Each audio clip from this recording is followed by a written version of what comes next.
나 주를 멀리 떠났다. 273장 찬송했습니다.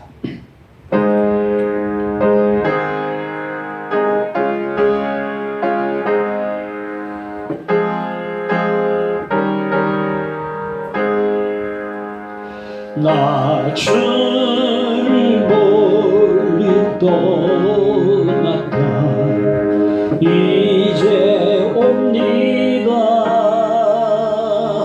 나 죄의 길에 시달려 주여 옵니다. 나 이제 왔으니 내 집을 찾아 주여 나를 받으사 맞아 주소서. 의 귀한 세월 보내고 이제 옵니다. 난 뉘우치는 눈물로 주여 옵니다. 나 이제 왔으니 내 집을 찾아 주여 나를 받으사 맞아 주소서. 나 죄에 매여 고달파 이제 옵니다. 주키신 사랑받고자 주여 옵니다. 나 이제 왔으니 내 집을 찾아 주여 나를 받으사 맞아 주소서. 이 병든 마음을 고치려 이제 옵니. 큰 힘과 소망 바라고 긴 힘과 소망 바라 주여 옵니다. 주여 옵니다. 나 이제 왔으니 내 집을 찾아 주여 나를 받으사 맞아 주소서.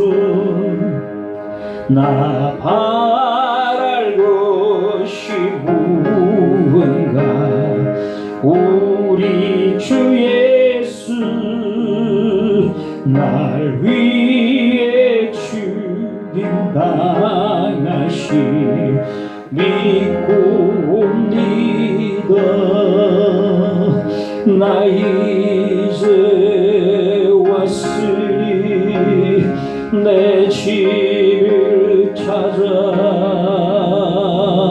주여 나를 받으사 맞아 주소서. 하나님 말씀 로마서 보겠습니다. 로마서 6장을 보겠습니다. 6장 1절에서 11절까지 말씀 봅니다. 그런즉 우리가 무슨 말을 하리요? 은혜를 더하게 하려고 죄에 거하겠느냐? 그럴 수 없느니라. 죄에 대하여 죽은 우리가 어찌 그 가운데 더 살리요? 우리 그리스도 예수와 합하여 세례를 받은 우리는 그의 죽으심과 합하여 세례를 받은 줄을 알지 못하느냐? 그러므로 우리가 그의 죽으심과 합하여 세례를 받음으로 그와 함께 장사되었나니 이는 아버지의 영광으로 말미암아 그리스도를 충작 가운데서 살리심과 같이 우리로 또한 새 생명 가운데서 행하게 하려 함이라. 만일 우리가 그의 죽으심과 같은 모양으로 연합한 자가 되었으면 또한 그의 부활과 같은 모양으로 연합한 자도 되리라.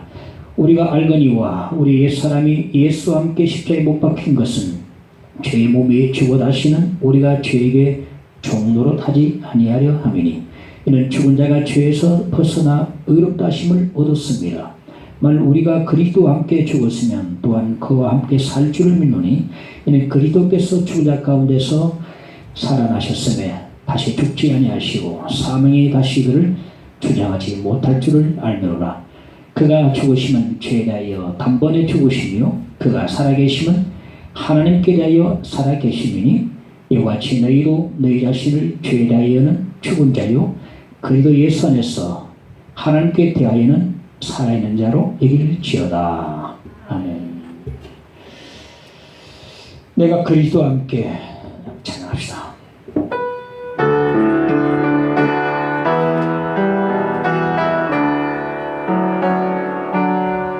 내가 그리스도와 함께 십자가에 못 박혔나니 그런즉 이제 내가 산 것 아니요 오직 내 안에 예수께서 사신 것이라. 이제 내가 육체 가운데 사는 것을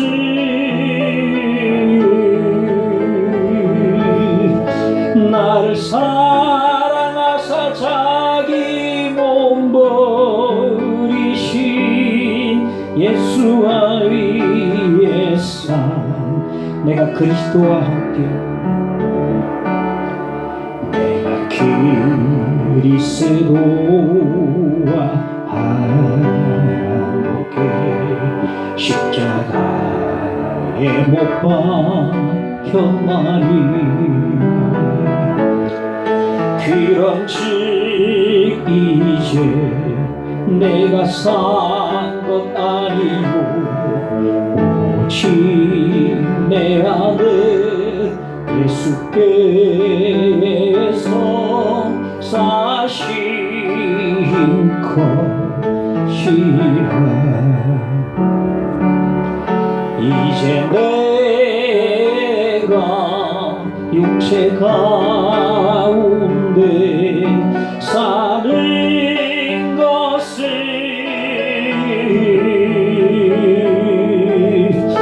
나를 사랑하사 자기 몸 버리신 예수 위에 산 이제 내가 육체 가운데 이제 내가 육체 가운데 사는 것을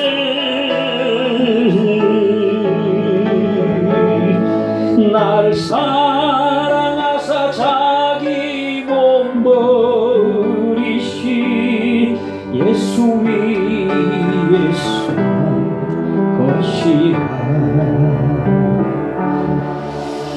아멘. 오늘 항상 주일되면 맨 앞에 앉아있던 김은숙 자매가 코로나 걸렸습니다.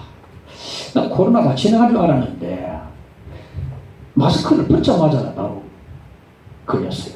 그래서 학교도 중지하고 알바도 중지하고 울산에 집에 가 있습니다. 지금 격리대가 있는데 다 끝난 줄 알았는데 여러분 계속 조심하셔야 되겠습니다. 한 사람이 걸리면 함께 또 걸리게 되니까. 김은숙 장로가 워낙 설교할 때 저를 쳐다봤어. 내가 기쁘게 설교했는데 오늘 누구 보고 설교할지 모르겠네. 자, 봅시다. 조나단 에드워드 이분은 미국 프린스턴 대학교 초대 총장이었고 신학자고 목회자였는데 참 그분은 신학 인격이 굉장히 고상하고 고매한 분이었습니다.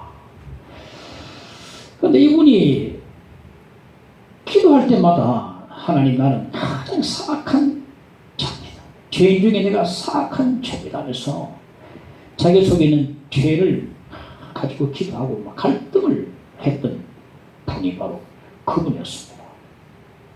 야, 이 조나단 에드워드가 그 정도면 우리는 어떻게 해야 되겠는고 싶어요. 그렇게 경건하게 보이고 그렇게 참 신앙 인격이 고상한 분인데 학자 겸 신학자 그리고 뭐 목회자 좀 훌륭한 분인데 이분은 항상 그 자신과 죄를 멀리하려고 죄를 멀리하기 위해서 애를 썼습니다. 근데 오늘 본문에 보면 이 조나단 에드워드하고는 정반대의 사람들이 나오는데요. 이들은 오히려 죄를 더 지으려고 원했던 사람입니다. 첫째, 오해 보겠습니다. 지난 주일에 말씀을 우리가 들었을 때에 5장 20절 말씀 가지고 끝부분에서 말씀을 들었는데요. 죄가 더한 곳에 은혜가 더욱 넘쳤다. 이 말씀이죠. 이 말씀 우리가 들었는데 이 말씀을 오해하는 사람들이 많이 있습니다.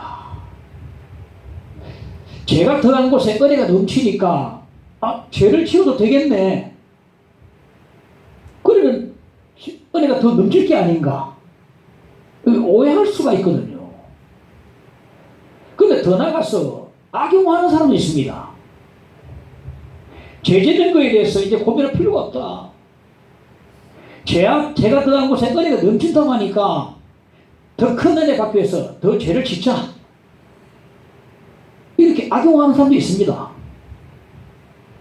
오늘날 살아가는 그리스도인들 가운데도 이렇게 악용하는 사람들이 많이 있어요.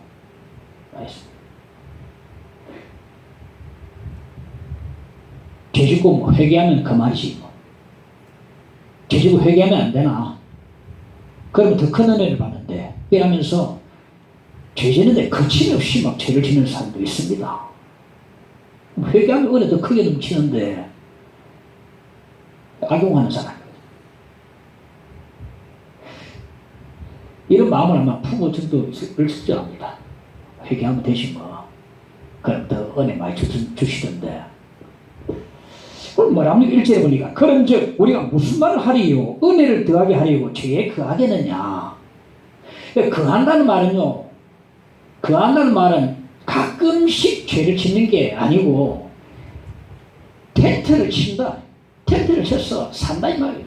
죄 속에 산다. 죄를 계속해서 짓는다 이 말이거든요. 그러니까 더 큰 은혜를 받기 위해서 죄 속에 산다는 것은요, 이 말씀을 곡해도 이만저만 아닙니다. 그리고 이거는 궤변 중에 궤변이라고 할 수 있습니다. 더 큰 은혜 받기 위해서 더 죄를 지켰다 이런 것은 궤변 중에 궤변이라고 말할 수 있습니다. 이제 뭐랍니까? 그럴 수 없는 일. 그럴 수 없는 일. 이 말씀은요 굉장히 강한 부정입니다. 무슨 말도 안 되는 소리, 실대는 소리 하고 있어. 그만둬. 나오리요. 화가 좀 나갔어. 무슨 말도 안 되는 실대는 소리 하고 있어. 그만 내려치워. 그럴 수 없느냐. 결코 never 결코 없느냐. 죄에 대하여 죽은 우리가 어찌 그 가운데 더 살리요. 왜 우리가 죄에 살 수 없는가 하면 죄에 대해서 죽었단 말입니다. 죄에 대해서 죽었다.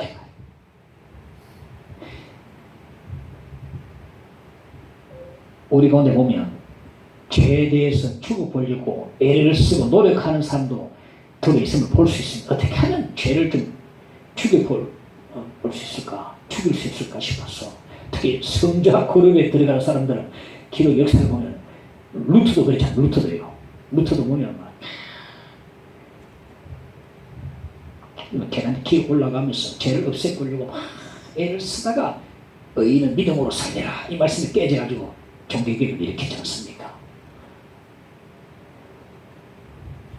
기름 위에 성자라 불렸던 시몬이라는 자가 있었는데 이 시몬이라는 자는요 자기 몸을 밧줄에 묶어가지고 90m 높이의 기둥 위에서 30년 동안 그렇게 살았어요. 자기 몸을 밧줄에 묶어서 90m 높이 기둥 위에서 3km 동안 그렇게 살았단 말이에요. 그런데 밧줄에 나는 살이 썩어서 상처가 나가지고 나니까 구더기가 꼬물꼬물거려. 구더기가 떨어지니까 다시 집어가지고 자기 살이 갖다 대면서 하나님이 주신 거니까 많이 먹으려. 하나님이 주신 거야 많이 먹으려 하면서 자기 살이 갖다 댔다는 거야. 이건 기독교 아닙니다. 이거는 근육적이고 고행적인 건 기독교에서 벗어났습니다. 이렇게 고행하고 이렇게 노력하고 근육한다 할지라도 죄에 대해서 죽을 수 없어요. 우리는 사람 죽을 수 없습니다. 그럴수록 더욱더 죄는 더욱더 기승을 부립니다. 오늘 말씀에 너희는 죄에 대해서 죽으라 말씀하지 않고 이미 너희는 죄에 대해서 죽었다 말씀하고 있거든요. 이미 너희는 죽었다, 죄에 대해서 죽었다라고 과거로 말씀해 주고 있습니다. 10절 11절에 보면 그가 죽으시면 죄에 대하여 단번에 죽으시며 이와 같이 너희도 너희 자신을 죄에 대하여는 죽은 자요 말하고 있거든요. 여기서 그란 우리가 충분히 알 수 있지 않겠습니까? 예수 그리스도를 가리킵니다. 예수 그리스도께서는 과거 죄에 대해서 죽으셨다 말씀해 주고 있습니다. 이 죄는 자신의 죄가 아니고 우리 인간들의 죄를 말씀하고 있고 우리 인간들의 죄를 대신해서 죽으신 거 아닙니까? 이와 같이 무슨 말입니까? 십자가에서 예수님께서 죄에 대해서 죽으신 것처럼 우리도 예수와 함께 이미 죽었다는 것을 이와 같이라고 설명해 주고 있어요. 우리 예수와 함께 이미 죽었다. 언제 어디서 죽었습니까? 6절에 보면 우리가 알거니와 우리 옛사람이 예수와 함께 십자가에 못 박힌 것은 죄의 몸이 죽어 다시는 우리가 죄에게 종노릇 하지 아니하려 함이니 예수께서 십자가에 못 박히실 때에 우리의 죄의 몸도 예수와 함께 십자가에 못 박혔다고 말씀해 주셨어요. 십자가에서 우리 죄의 몸이 죽었다. 단 한 번 죽었다. 한 번 죽어가지고 영원한 효력을 발생한다. 단 한 번 죽으시고.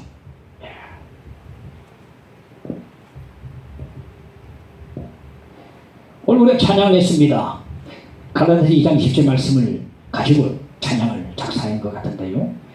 내가 그리스도와 함께 십자가에 못 박혔나니 이라거든요. 예수께서 십자가에 못 박히실 때에 나도 함께 못 박혔습니다. 실은 내가 못 박힌 겁니다. 왜 그렇습니까? 예수께서 내 죄를 대신해서 십자가에 못 박히시기 때문에 내가 십자가에 못 박힌 겁니다.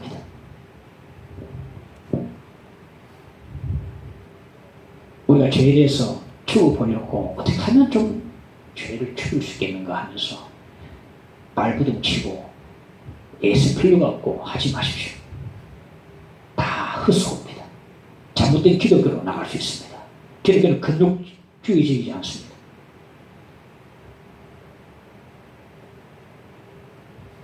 단 예수 그리스도의 십자가에서 이미 죽은 것을 확인하면 됩니다. 죄에 대해 이미 우리는 거기서 죽었습니다. 거기서 죽어버렸어요. 죽었다는 우리가 이 의미를 여러분 알고 계십니까? 저도 그렇고 여러분도 잘 모르는 것 같더라고요. 죽었다는 의미를 아십니까?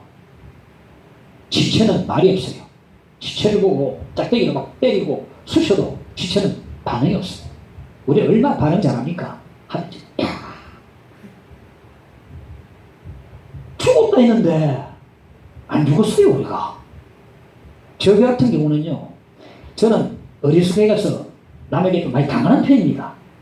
나중에 가가 뚱 합니다. 그때 이 사람이 나를 그렇게 했단 말이야 하면서 나중에 돼가지고 막 우글우글 하거든요.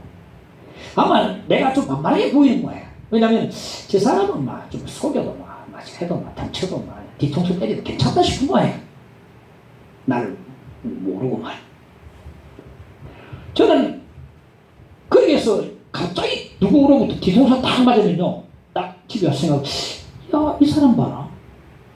다음에 나 만나면 내가 혹시 전화 통화되면 내가 한번 한바탕에 퍼부 죽겠다 하면서 딱 무슨 말 할 것인가 준비를 딱 해고 나 그때에 이 사람 걸리면 아마 사고가 좀 위험성이 있으실 것입니다. 그런데 대부분은 꼭 참습니다. 만나도 꼭 아니죠. 아니죠. 해야 되지 않습니까? 다 내놓을 수 없지 않습니까? 참아야 돼요. 죽었다는 의미가 무슨 말인가? 자기 자신을 보면요, 죄를 이길 수 없고요, 자기 자신까지도 믿을 수가 없습니다. 실속은 합니다. 예수 그리스도의 십자가를 바라봐야 합니다. 예수께서 십자가에 못 박히실 때에 나도 십자가에 못 박혔습니다. 거기에 내가 달려있어요. 거기에 내가 달려있습니다. 죄에 대해서 이미 우리는 죽었습니다. 죽은 사람은 말이 없고요, 죽은 사람은 짝대기로 때려도 반응하지 않고, 죽은 사람은 다시 죄를 지을 힘이 없습니다. 무슨 기력이 있어서 또 죄를 짓겠습니까? 그러므로 죄에 대하여 죽은 우리가 어찌 죄 가운데 거하리요? 그럴 수 없느니라. 죄 가운데 죽은 우리가 어찌 또다시 죄 가운데 거하리요? 그럴 수 없다. 죄에 대해서 죽었다. 첫 번째 우리가 기억할 것은 이미 우리는 죽었다. 내가 거기 달려있다. 바로 거기가 바로 내가 달려있는 곳이다. 이미 죽었다는 것을 여러분 선언하고 아시길 바랍니다. 죽은 사람이 그 반응을 우리가 반응하지 맙시다. 누가 뭐래도 죽었는데 내가 이제 한마디 나 만나면 한번 해주겠다 막 팔다리고 치고 말았어. 우리가 예수 믿는 사람 아닙니까? 십자가 지고 가야 되지 않습니까? 자기 부인하고 가야 되는 길이거든요. 제가 가는 존경하는 사람 가운데서 보네프 참 존경하는데, 보네프 목사님은 37세에 순교하셨는데 예수께서 우리를 부르실 때는 죽으라고 부르신 것이다. 우리는 따라가면 갈수록 더 살아나요. 펄펄 끓습니다. 어디 뭐 같이 해봐. 얼마 뭐 한번 당장이만 해봐라. 얼마 딱 한번 죽어버리잖아요. 죽으라고 부르신 것인데 못 죽어요. 이미 죽었다. 애쓸 필요도 없습니다. 노래는 그만하고 이미 죽은 것만 확인하면 됩니다. 아, 죽었구나. 둘째, 장사입니다. 3절에 보면 우리 그리스도 예수와 합하여 세례를 받은 우리는 그의 죽으심과 합하여 세례를 받은 줄을 알지 못하느냐. 합하여 말은 속하여란 말인데, 즉 세례는 뭐냐? 예수 그리스도 성으로 들어가서 예수와 함께 한 몸이 되고 연합되는 것을 세례라고 말할 수 있습니다. 세례를 받을 때 물속에 잠길 때에 예수와 함께 우리는 죽는 것입니다. 그런데 그때 죽는 우리가 과연 누군가? 나는 누군가? 6절에 보니까 옛사람이라고. 옛사람이 죽는 것입니다. 옛사람이 죽어버려요. 옛사람이 누군가 하면 아담 안에서 함께 죄를 짓던 나, 아담 안에서 죄의 노예가 됐던 나, 아담 안에서 죄를 말미암아 죽었던 나가 바로 옛사람이 되는 거거든요. 이 옛사람이 십자가에 예수께서 못 박혀 죽으심으로 말미암아 나의 옛사람 함께 못 박히고 죽었다고 말씀해 주고 있습니다. 4절에 보면 그와 함께 장사되었나니 하거든요. 장사되었나니. 예수께서 장사될 때에 우리 옛사람과 함께 장사됐습니다. 됐습니다. 이것이 과거 시대를 말해요. 과거거든요. 장사됐습니다. 끝나버렸어요. 장사돼버렸습니다. 예수께서 두 강도와 함께 십자가에 달리시자 유대인들이 이 죄수들을 십자가에 매달아 놓은 채 거룩한 안식일 지킬 수 없다고 하면서 죄수들의 다리를 꺾어가지고 빨리 죽여서 시체를 치우달라 했습니다. 안식일에 좀 이 시체를 걸어놓고 안 되니까 빨리 좀 다리 꺾어 빨리 죽여서 좀 치우달라. 그래서 빌라도가 이제 군인들 지켜가 군인들이 가보니까 두 강도가 살아있어요. 다리를 꺾었습니다. 성경에 그냥 꺾었다 나오니 얼마나 아팠겠습니까? 안 했겠습니까? 다리를 꺾었다. 아마 그때 십자가에 이렇게 못 박혔으면 다리로 지탱하는 다리 꺾어버리면 축 늘어지니까 빨리 이제 죽게 되거든요. 다리를 꺾어버렸다. 자, 예수님 다리를 꺾으려고 했더니 예수님이 죽고 계셨어요. 그래서 다리를 꺾을 필요가 없었어요. 그리고 그 죽음을 보다 더욱더 확실하기 위해서 창으로 예수님의 꼬리를 막 찔렀어요. 죽음을 보다 확실하기 위해서. 찌르니까 물과 피가 쏟아졌다. 의학적으로 말하면 물과 피가 쏟아지면 이게 바로 죽음이라. 물과 피가 쏟아졌다는 것은 죽음을 증명해 보이는 것입니다. 죽었어요. 아리마다 요셉이 빌라도에게 예수님 시신을 좀 내달라고 하니까 벌써 죽었겠나 싶어가지고 백부장에게 한번 가서 확인해 보라 했어요.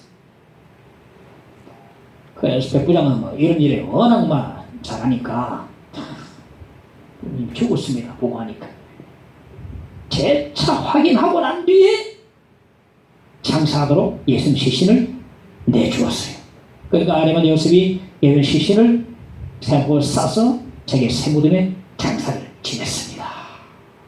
수차례 죽음을 확인하고 난 뒤에야 이렇게 예수님의 시신을 장사를 지냈단 말입니다. 예수님의 죽음은 좀 의심의 여지가 없어요. 만약에 예수님께서 숨이 붙어 있다거나 기절을 하셨다면 우리 옛사람은 아직도 안 죽고 그대로 있습니다. 죽을 새야 옛사람이 함께 죽게 되거든요.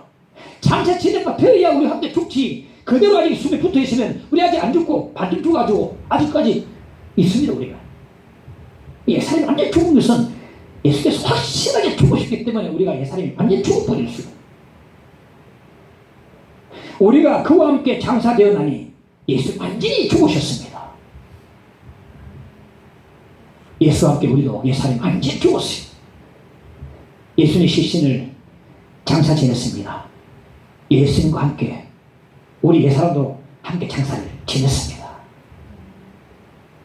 요즘 보면 사회 일각에서 뇌사도 사망으로 인정하자는 그런 소리가 있음을 보게 되는데요. 뇌의 기능 정지가 의학적으로 인정되면은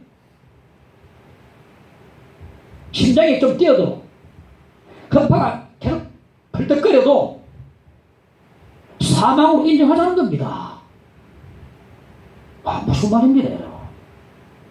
뇌 활동 정지가 인정되더라도 심장이 뛰고 있는데 사람을 장례할 수는 없는 거거든요. 뇌가 지금 정지가 됐어요. 뇌사 판정 났습니다. 심장이 뛰고 있어요. 우리 기독교는 심장사를 말하거든요.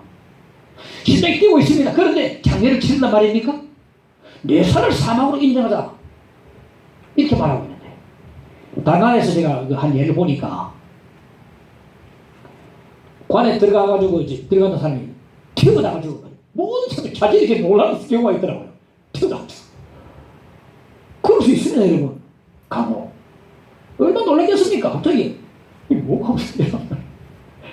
죽은 하는데 아이고 어머니 아이고 아버지 하는데 갑자기 그래서 쉽게 깜짝 놀랄 일입니다. 사망 진단서를 끊어와야 장례를 집행하거든요. 예수님의 죽음은 완전한 죽음입니다. 예수님의 죽음이 확실해야 우리 옛사람도 완전히 죽을 수 있고요. 완전히 죽으셔야 부활이 성립됩니다. 만약에 아직 숨이 붙어 있으면요, 일어나면 소생이지 부활이 아닙니다. 완전히 죽으셔야 부활이 되거든요. 우리 죽은 몸도 부활이 되죠. 소생이지 그건 부활이 아니죠. 예수님의 시신이 장사될 때에 우리 옛사람도 함께 장사되었습니다. 예수님과 예수 믿는 자들은요, 예수 그리스도 안에서 한 몸이 되고 연합이 되었어요. 그와 함께 장사되었나니 예수님과 우리는요 공동 운명체입니다. 그분이 우리도 죽고 그분이 선하고 살고 그분 안에 있기 때문에 그렇습니다. 그분 안에 아담 안에 있는 온 인류가 죽었듯이 예수 그리스도 안에 있는 모든 성도들은요 함께 죽고 함께 살게 되어 있습니다. 공동 운명체란 말이에요. 이 죄와 죽음은요 이미 죽은 사람들은 건드릴 수 없어요. 아무리 세상에 사나운 독재자를 할지라도 공동묘지에 들어간 사람들을 다스릴 수 없어요. 어떻게 하라 말할 수 없어요. 나와서 재판받아라 말할 수 없습니다. 지난번에 보니까 전직 대통령 가운데 한 분은 수사망에 쫓겨오니까 스스로 죽어버렸어요. 그러니까 수사가 그걸로 종결이 돼버렸어요. 죽으면요 수사도 끝납니다. 더 이상 집적거리지 않습니다. 끝. 궁금하죠? 좀 봐봤으면 싶은데 묻어버려요. 끝. 다 자살인지 끝나면 우리 옛사람이 예수와 함께 이미 장사 지낸 바 되었습니다. 옛사람이 죽었습니다. 죄를 짓던 옛사람이 이미 죽어버렸는데 그럼에도 큰 은혜를 받는답시고 죄에 그하겠느냐? 그럴 수 없습니다. 옛사람이 죽었는데 장사 지낸 바 되었는데 그런데도 은혜 받는답시고 죄에 그할 수 있느냐? 그럴 수 없느니라. 옛사람이 죽어버려. 어거스틴은 어릴 적에 참 죄를 많이 지었습니다. 참회를 읽어보니까 남의 집 배나무 가서 올라와서 배를 따라가 도둑질하고 해가지고 자기 먹기 위함도 아니고 돼지떼기 던져주고 자기 먹었으면 얼마나 좋았을까. 그래서 배고프면 그래도 좀 봐줄 텐데 돼지떼기 던져주면서 죄를 너무 즐겼다. 죄를 죄 짓면서 즐겼다. 청년때 이란에 빠지고 쾌락에 몸을 던지고 쾌락에 몸을 던졌다는 표현이 맞을 것 같습니다. 이 여자와 사귀어가지고 떠나가면 곧바로 다른 여자와 사귀고 자기가 유혹하고 유혹을 받고 많이 유혹하고 많이 유혹받고 결국 사생아까지 나왔어요. 로마로 이탈리아로 오라가서 또 이제 밀란에 갔어. 밀란 정원에서 사실 고민합니다. 하는데 거기서 로마서 13장을 읽다가 극적으로 회심하게 돼요. 물론 제가 축약을 했습니다만 그 여러 가지 사건이 있죠. 극적으로 회심하. 2년 뒤에 자기 사생아와 함께 세례를 받습니다. 자기 사생아와 함께 세례를 받는다. 좀 너무 감격적인 것 같습니다. 얘야 아들아 세례 받자. 아버지와 함께 세례 받자. 그리고 세 사람 되고 난 뒤에 어느 날 길을 가는데 전에 어울리던 술집 여자가 딱 모른 척하고 가려고 하는데 그 술집 여자가 쫓아왔어요. 보세요. 내 모래시계세요. 내 미스킴이에요. 요즘에 술 마시러 안 옵니까? 어거스틴이 이렇게 말했습니다. 너는 너지만 나는 내가 아니야. 무슨 말입니까? 나의 옛사람은 이미 아니단 말이야. 옛사람은 죽었단 말이거든요. 난 새사람 된단 말이거든요. 이제는 옛사람이 아니야. 죄짓던 옛사람이 아니야 이 말이야. 우리 옛사람은요 예수와 이미 장사되어 버렸습니다. 그럼에도 죄에 그하겠느냐? 그럴 수 없느니라. 장사 지낸바 되었어요. 옛사람은 죽었습니다. 새사람입니다. 이제 나는 내가 아닙니다. 과거 내가 아닙니다. 죄를 짓던 내가 아닙니다. 새사람입니다. 그럼에도 죄를 짓겠느냐? 그럴 수 없느니라. 바울이 말하고 있는 거죠. 셋째, 세례입니다. 4절에 보면 그러므로 우리가 그의 죽으신 값하여 세례를 받음으로 그와 함께 장사되었나니 여기서 말하는 세례는 물세례를 말하는데 침례 목사가 성부와 성자와 성령 이름으로 세례를 전하고 머리에 물을 딱 뿌리는 의식이 세례 의식입니다. 이때 세례 받을 때에 세례는 예수 그리스도와 함께 내 옛사람이 죽고 예수 그리스도와 함께 새사람이 되었다는 것을 고백하는 거거든요. 이런 의미에서 볼 때에 머리에 물을 뿌리는 세례보다는 몸 전체를 물속에 담그는 침례가 더욱더 실감이 나는 것 같습니다. 들어갈 때 어이구 죽었구나. 올라올 때 사람 뭐 세례는 팍 뿌리고 이거 뭐야 이거 막 떠들어. 의미를 몰랐어. 의미를. 세례를요 헬라어로 밥티조라 그러는데 두 가지 해석이 됩니다. 첫째는 뿌리다 해석이 있고 또 하나는 잠그다 해석이 있거든. 그러니까 장로교는 뿌리다 해석을 취해가지고 세례에 대해 물을 물에 뿌립니다. 침례교는 담그다라는 이 해석을 받아들여서 세례받는 자를 침수시켜서 침례를 줍니다. 침례교 목사님들 보니까 이제 강이나 큰 목욕탕으로 세례받는 사람을 다 데려가지고 그렇게 빠뜨려버려. 빠뜨리는데 그 중에는 막 안 빠지려고 발꿈치가 안 돼. 이 사람이 아니 죽으려고 하는데 자기 장례식이 안 죽으려고 발꿈치는 거예요. 빠져야 되는데 안 빠지니까 안 빠지고 바라보는 치고 자기 장례식에 와가지고 안 죽으려 하는 사람입니다. 그때 목사님도 어떻게 하냐 보니까 억지로 우는 거예요. 저는 생각할 때 진짜 힘이 있고 안 넘어간 사람 말 그다이 안 넘어가겠나. 그다 가지고 넘어가요. 왜냐면 침수를 돼야 완전 침수돼야 예수 함께 죽거든요. 그 다음에 물에서 끌어올립니다. 그때 예수 함께 다시 살아난다는 것을 의미하는 것입니다. 자, 잘 기억하십시오. 세례는 내 옛사람의 장례식입니다. 장례식. 그러나 세례식 자체가 내 옛사람을 죽게 만들고 새사람으로 거듭나게 만드는 것은 결코 아닙니다. 내가 예수님을 믿고 영접할 때에 이미 영적으로 옛사람이 죽고 새사람으로 거듭나게 되는 것입니다. 이 영적인 일을 공적으로 후속 절차를 밟아서 처리하는 것이 세례 의식이거든요. 영적인 일을 후속 절차를 밟아가지고 이 의식을 거하는 게 세례 의식이다. 그렇기 때문에 실감이 더 날지 몰라도 굳이 침례를 고집할 필요가 있겠나 싶습니다. 물론 침례교는요, 미국에는 침례교가 더 장교보다 보수 교단입니다. 왜냐하면 성경대로 믿으려 하거든요. 뭐 장교도 성경대로 믿으려 하지만은 왜냐면 예수께서 세례 받을 때, 요단강에서 세례 요한을 받을 때에 물에서 올라오시면서 하거든요. 그러니까 세례로 뿌리지 않고 아마 물에 들어갔다 나오신 것 같아요. 그러니까 진정으로 침례가 맞는 것 같습니다. 그러나 이 세례 가운데서 이 침례라는 의미가 다 들어있고 상징의 의미거든요. 이 세례 의식 자체가 나를 옛사람 죽이고 새사람 되게 하는 게 아니기 때문에 영적인 일을 이제 구속 절차를 밟아가지고 공적으로 이제 이 의식을 행하는 거기 때문에 세례도 전혀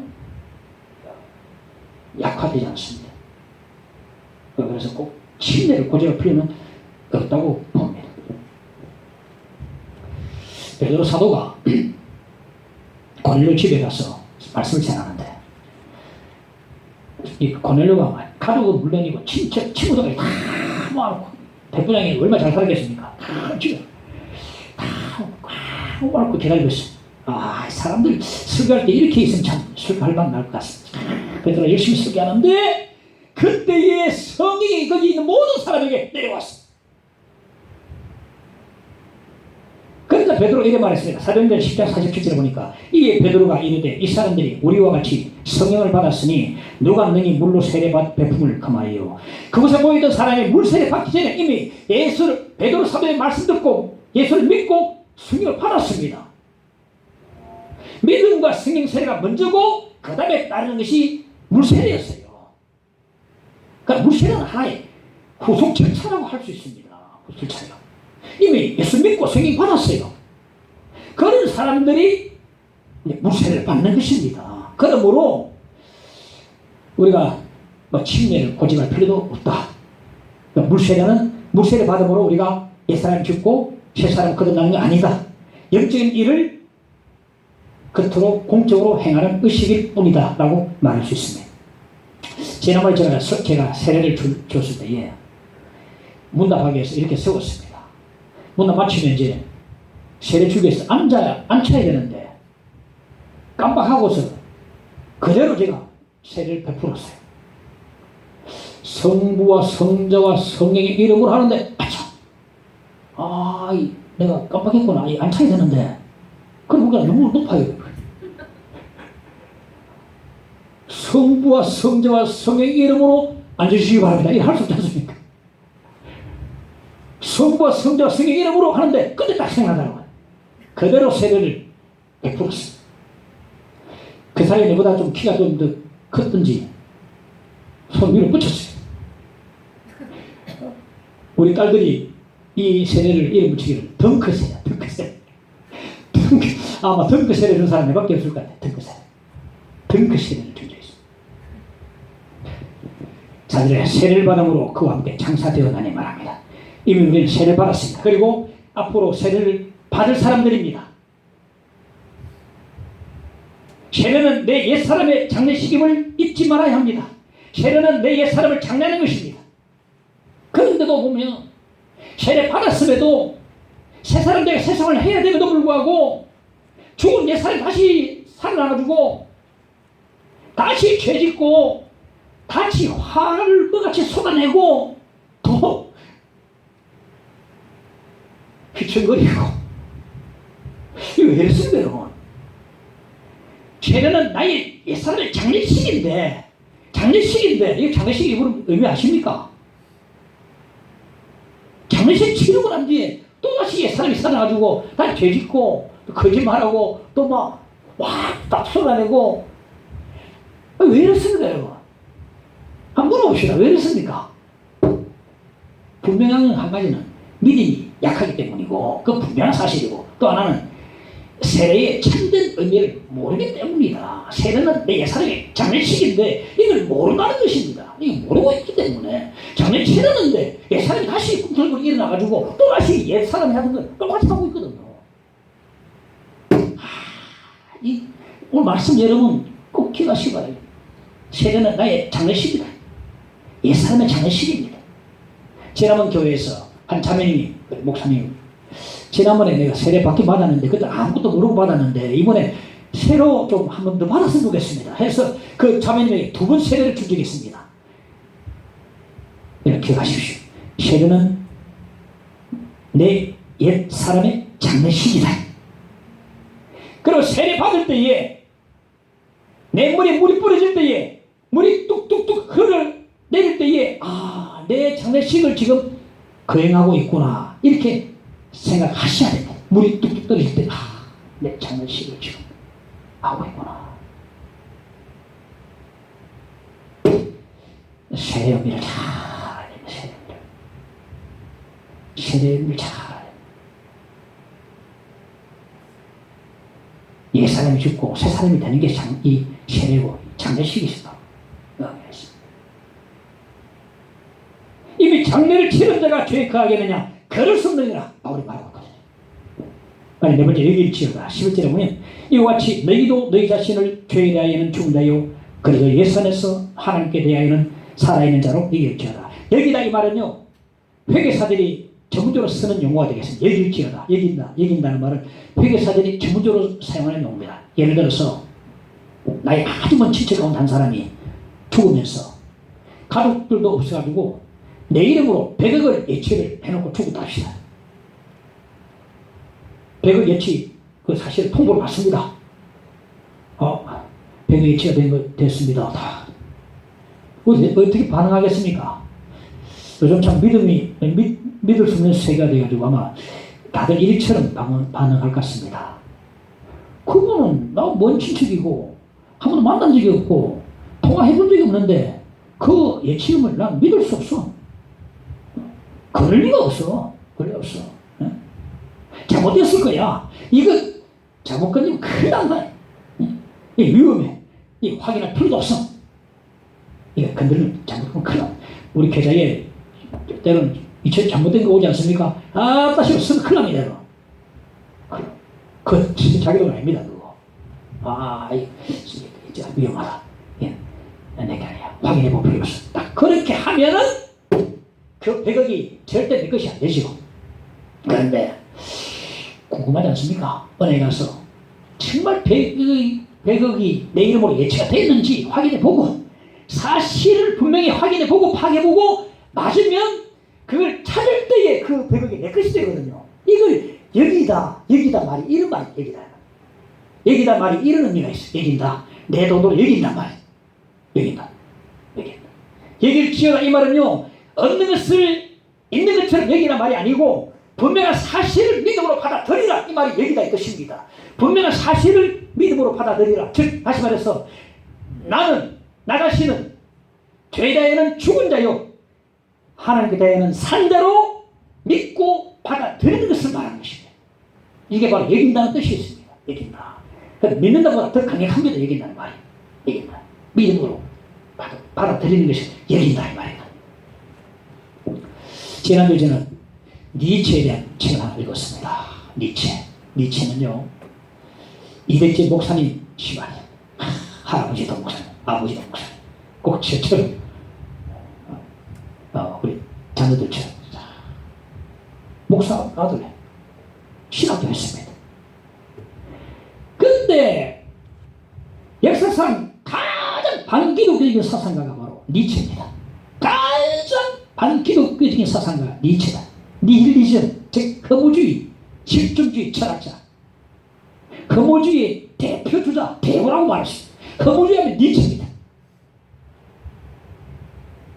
신은 죽었다고 떠들고 쓴다고 다니면서 하나님이 없으면 모든 것이 가능하다 이렇게 막 자유를 선했어요. 하나님 없으면 모든 것이 가능하다 말했어요. 그는 하나님으로부터 자유로워지기를 큰 몸부림을 치면서 그렇게 강구했어요. 벗어나려고.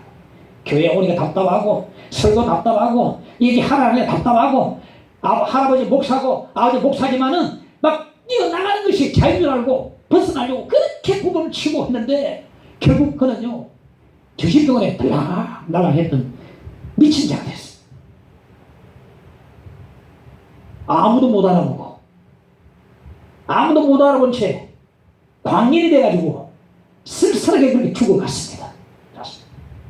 그런데 웃기는 것은요 이 사람 장례식 치를 때에 기독교 식으로 장례를 치렀다는 것입니다. 아니 이 무신론자가 이 사람 무슨 기독교적으로 아마 집안이 기독교적인 내력이 있어서 그렇게 행가 모르겠는데 이렇게 반기독교적인 인물을 기독교 장례식으로 치렀다 해가더라고요. 니체는요 자기 예치금이 하나도 없는 사람입니다. 우리는 나를 위해 예치된 예치금을 믿음으로 반드시 살아내야 합니다.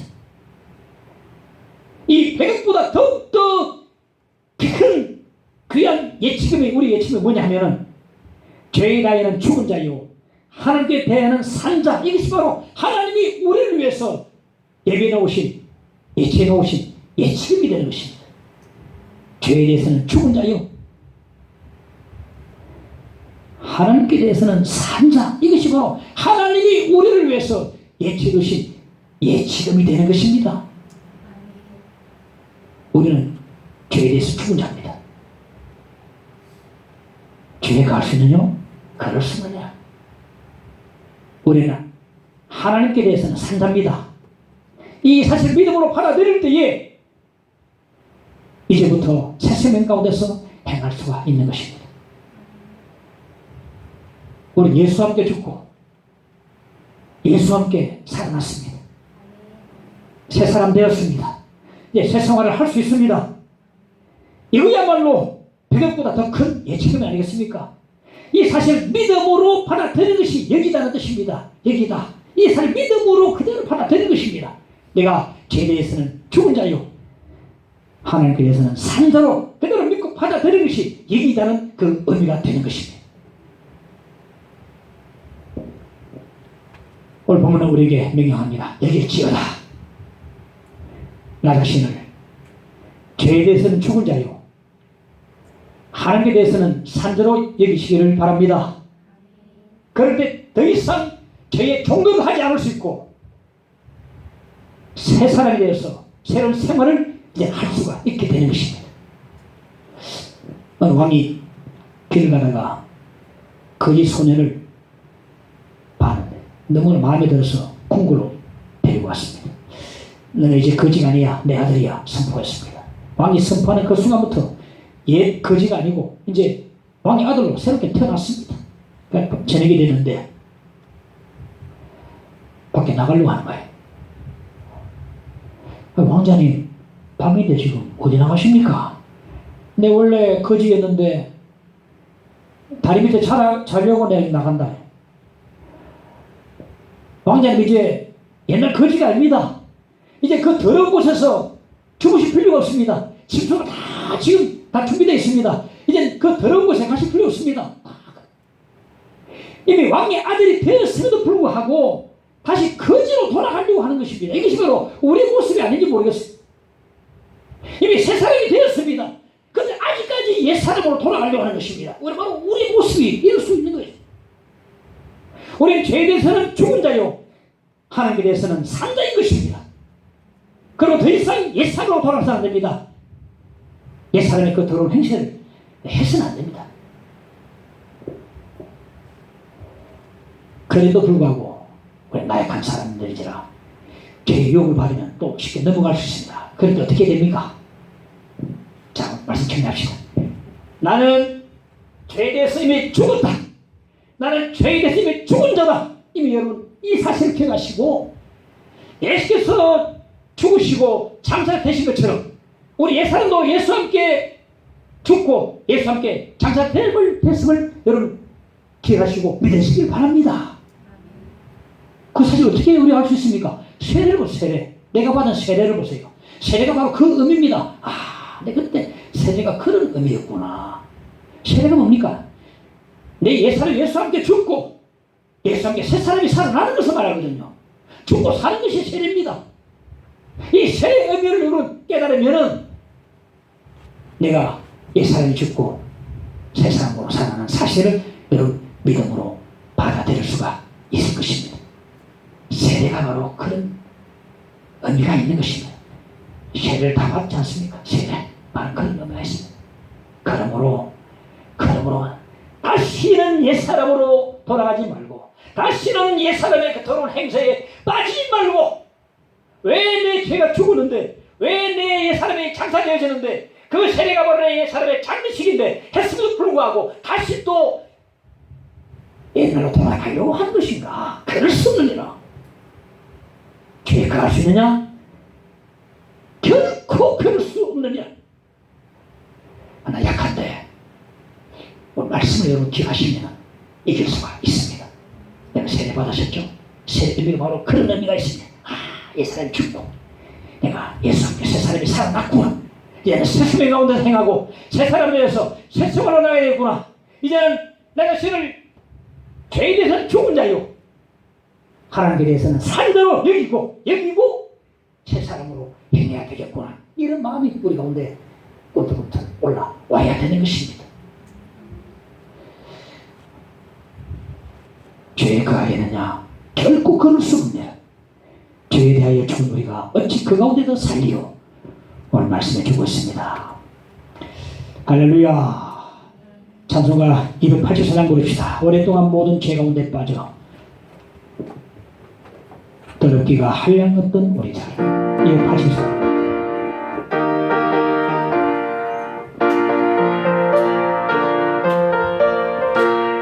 오랫동안 모든 죄 가운데 빠져 더럽기가 한량없던 우리들 아무 공로 없이 구원함을 너도 하나님의 자녀 지금 되었네. 주의 그 사랑 한량없도다. 찬송할지어다 예수의 공로. 주의 그 사랑 한량없도다. 찬송할지어다 예수의 공로. 주의 보혈로서 정결하게 씻겨 죄악에서 떠난 몸이 되었고 세상의 신부는 간 곳 없어지니 하나님의 빛이 영화롭도다. 주의 그 사랑 한량없도다. 찬송할지어다 예수의 공로. 주의 그 사랑 한량없도다. 찬송할지어다 예수의 공로. 죄의 깊은 장과 은 세상의 꿈을 어서 깨어나 나의 친구여. 은혜 받을 날과 구원 얻을 때가 지금 온 세상에 선포되었네. 주의 그 사랑 한량없도다. 찬송할지어다 예수의 공로. 주의 그 사랑 한량없도다.